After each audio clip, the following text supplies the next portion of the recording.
be. All right, thanks for that, Going. Now, on to another crisis, but this one at the Mbagathi Hospital here in Nairobi. It is emerging that the hospital has not had essential medicine for days. Many of those going to the pharmacy with prescriptions have been referred outside the facility to buy the drugs. The county government not paying the suppliers has been cited as the main reason. But as Dorcas Wangira reports, Nairobi County Governor Mike Sonko maintains that Nairobi is honoring its agreement in paying its outstanding debt to KEMSA.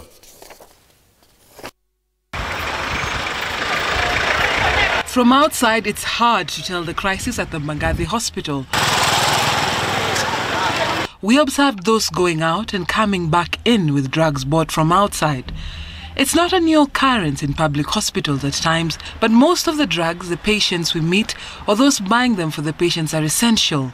Painkillers and antibiotics, for example, basic drugs. But what happens for drugs for much more serious complications? These images, which we filmed secretly, show the predicament at the pharmacy, some with prescriptions living with them as they came. What is evident that they need to buy the medicine outside the hospital. A mother we meet with an infant who has been here for 2 days tells us she had to go out to buy painkillers.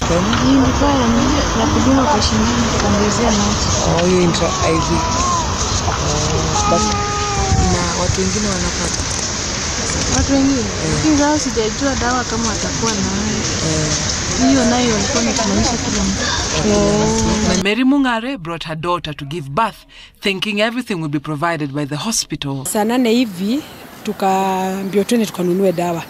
Nikakuja nikanunua dawa ya 400 ya kufanya ndio njia nini ya mtoto ifunguke. Nikamuuliza mbona madawa tunaenda kununua nje, wakaniambia hakuna. We posed questions to the hospital administration seeking to know how long this has persisted. Why? Who is responsible? We were directed back to the county government. Initial reports state that the county government has not paid the suppliers, which is the most possible cause for this predicament. In August 2018, the governor had suspended the Health CEC and County Health Director, citing the poor state of health facilities and the lack of medicine.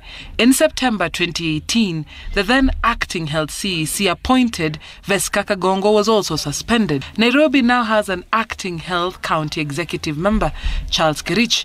And at the time of airing this report, only the Nairobi Governor Mike Sonko had responded. He was speaking in Mombasa. I think we need evidence to that effect because we are being supplied in KEMSA, which is a national government parastatal. Nairobi is not the only county that owes KEMSA. In 2018, Nairobi's outstanding payment to KEMSA stood at 234 million shillings. In August, after deliberations with the county government on an amicable repayment plan, KEMSA resumed business to supply drugs and ensure that there were uninterrupted health services. We pay KEMSA 30 million every month to supply madawa kwa all our county hospitals. So those are just, I think, some of the tactics used to divert attention. The new order for drugs costing 146 million shillings will on the other hand be paid on quarterly basis till completion. But this is just KEMSA. But if this continues to persist, the patients will continue to suffer. Dorcas Wangira, Citizen TV, Nairobi.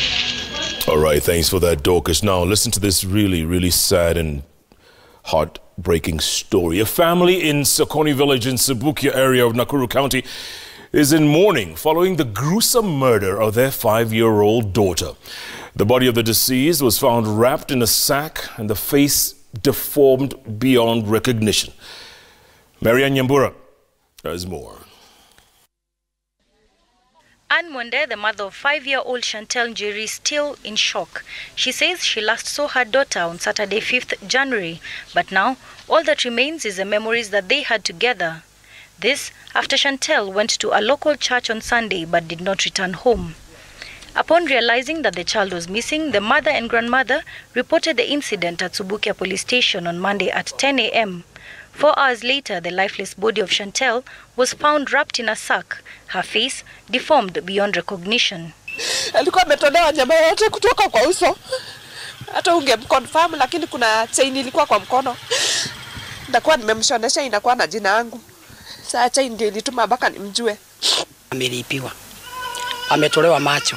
The family hopeful that the perpetrators will be brought to book. Tukaonelea tuende polisi tujue ni aje, sababu hakuenda na mtu ya familia wote. Hakuna chenye wametuambia.